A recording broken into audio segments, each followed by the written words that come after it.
Hi, welcome to the Amoretti Test Kitchen. Today we have Chef Colette here with us. I am so glad she's here today. She knows everything about macarons. In fact, she knows so much about them, she's written a book. She is going to make some macarons for us today. What flavor are we making? Peppermint flavor, French meringue technique, Okay. and later on we're gonna fill them with a peppermint kissed ganache. Yum. Ha! All right. So let's get started. Well, the first thing we have to do is we need to prepare our dry ingredients. And for our macarons, they're powdered sugar and almond flour. And we're using the very finely milled Amoretti almond flour, which is just really beautiful and brings me to my next point. Chef and I, we don't sift because we zhuzh. Now what we're gonna do is we're gonna layer powdered sugar and almond flour and powdered sugar. We have a small little mixer here. If you have one of these, it's best to do this in 2 stages. If you put too much product in it, it won't work. So don't overload the mixer. We have learned, it doesn't matter if you have a large food processor at home or you have one of these mini preps, it's pulsing, right? Yeah. Our goal is we want this to look like fine sand. Now, the powdered sugar and almond flour, as I said, make up our dry ingredients, and our meringue, which we're gonna make right now, that's our wet ingredients.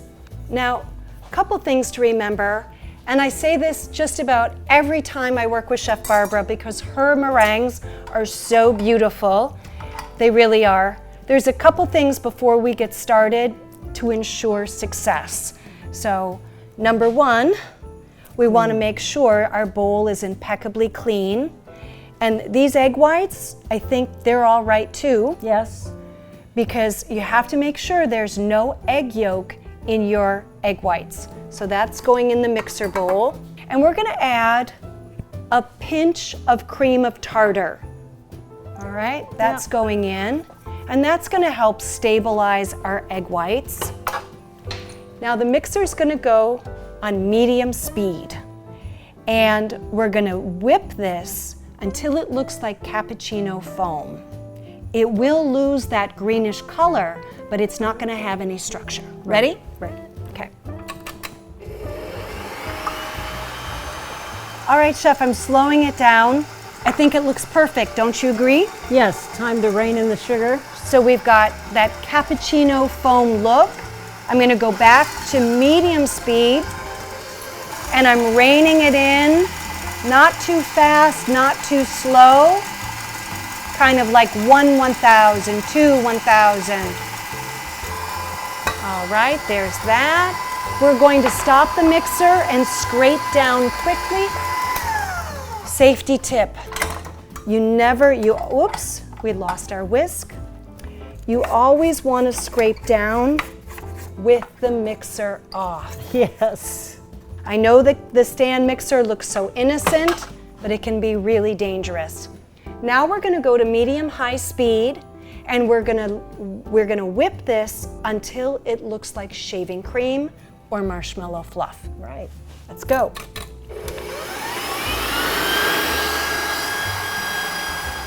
Perfect, look at that.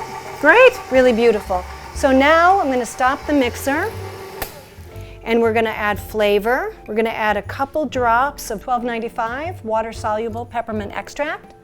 And we're gonna add some green gel color. Perfect.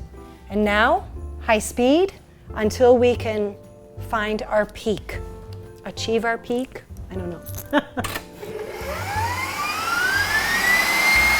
Ooh, pretty. Yeah, that's good.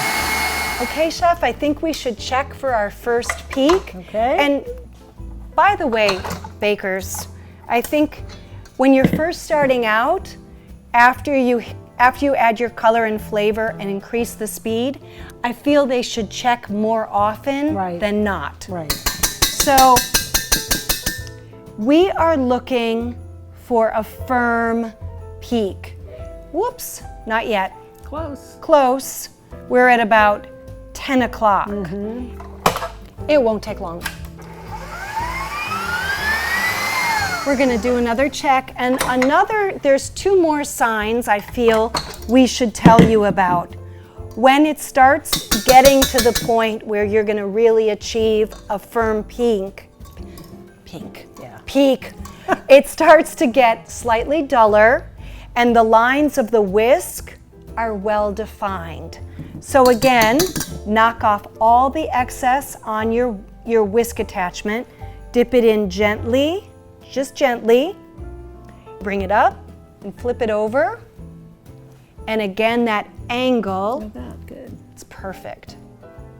The peak tells us nothing. It's all about the angle. All right, so we're gonna transfer this. We can get rid of the mixer. Okay. Get that out of our way. Here's your bowl. And the KitchenAid bowl is not at all efficient for good folding technique for macarons. For other things, yes, but not for macarons. So we're just using a medium size wide bowl, and honestly, it doesn't matter what this bowl is made of. It could be your chip bowl, doesn't matter. But we just need, for our Macaronage Part 2 step, we need some surface area. That's what we're looking for. All right, thank you, Chef. And we're gonna go back and we're gonna grab our powdered sugar and almond meal. And just like always, we're gonna add this in 3 increments. And you can eyeball it, you don't have to worry about it. And again, we're gonna slice through the batter and turn the spatula over. So we're making a J. What I add to my J is a spin of the bowl. This way we're incorporating the dry areas without losing volume. And we're going to add the next increment the minute the dry ingredients disappear. So now I'm on my second third. And you're always working with the curved side of the spatula. Whoops. Nobody saw that. We're working with the curved side of the spatula toward the bottom of the bowl. And sometimes students ask us, I know I get this in my on-ground classes, they'll say, why can't I just stir it? Yeah, no, you don't want to stir it. You want to be very careful by folding so that you don't knock out your air. Precisely. Stirring is fine for cooking, but not for baking. And you can use this folding technique every time you are incorporating by hand wet and dry ingredients. All right, Chef, all of our dry ingredients, I can't see any more. Oops, we have a little bit on the side. And at the end, you can certainly scrape your sides, but later we really want to keep the J while we're doing the wet, putting the wet and dry together. Now, Macaronage Part 1 is ended. Macaronage Part 2, we still have to knock out some air.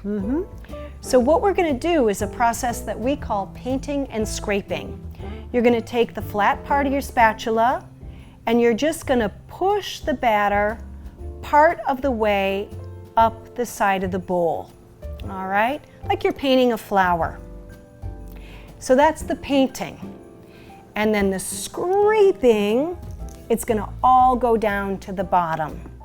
And we are going to do this until it slowly slides down the side of the bowl. Usually 3 or 4 times of this will be enough, but you don't want to scrape too much of this mixture from the bottom of the bowl, and you don't want it to go too high up the sides. So once again, from the center, and you notice I flatten it out completely. There's no waves in between, just like painting a flower. But it also takes on an elastic quality, wouldn't you say? Yeah, that's very good, very descriptive. There, I think it's moving. It's moving. It's going to slide back down the bowl.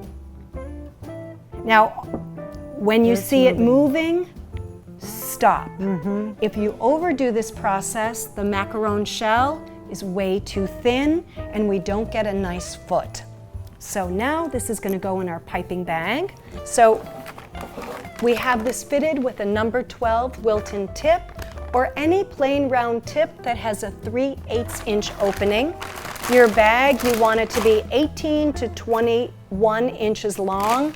The small cake decorating bags are super annoying for macarons. Yeah, that doesn't work. This size will fit this entire batch. And by the way, this size batch of macarons should make 30 to 35 macaron sandwiches. Gonna unfold the collar, flatten out the bag. We have our baking tray with our templates underneath our parchment paper. You do not need to remove the templates because we're only baking at 325 degrees. Sometimes people worry about it, but paper doesn't really burn until 450. All right, so now we're gonna pipe. Grab the bag with the C of your hand, squeeze once, squeeze twice. Sorry, Chef. We're working straight up and down, and our goal is to almost fill the circle, stop, release pressure, slide off. Fill, stop, slide off. What you don't want to do is beehive. Because the problem with the beehive is we can get an air pocket trapped underneath, and when we're at the end of this process, we're going to bang the tray and bang out excess air, and that is going to be one misshapen macaron. Yeah, well, we'll leave it there so we can Yes. you can see what it looks like when it's baked. Okay, time to make some noise. Beautiful, Chef. Now, what we want to do is you want to make sure you press the parchment paper down, hold it in place. The tray needs to be 6 inches minimum off the counter. I mean, don't have to go too crazy. 6 inches is just fine. And we're gonna smack hard.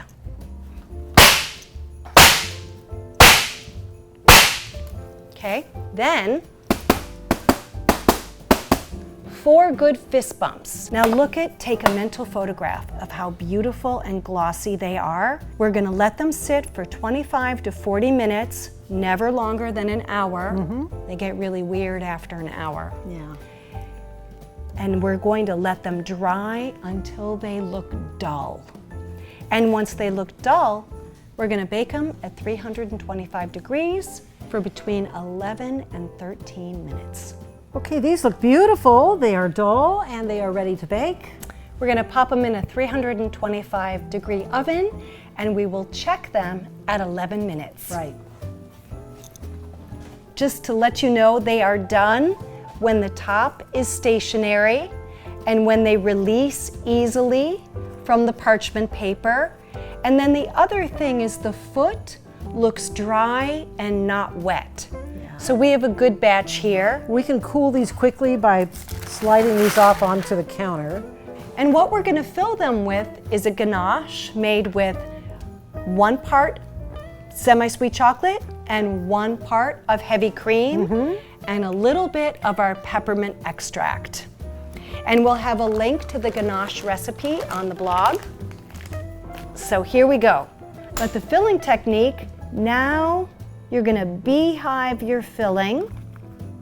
Now, when we close them, we really wanna make sure we have some filling sneaking out. Oh, our old timer. Because we're gonna roll these, I'm gonna hand these off to you, Chef. All right, I And will Chef roll is them. gonna roll them in the crushed peppermint candies. Well, thanks for watching. I hope you enjoyed the video. Please subscribe to our channel. Hit that notification bell so you don't miss any recipes. You can also reach out to us if you want to make this recipe. Be sure and tag us. And you can find us on social media, Instagram, Twitter, and Facebook at Amoretti. See you next time. Thank you.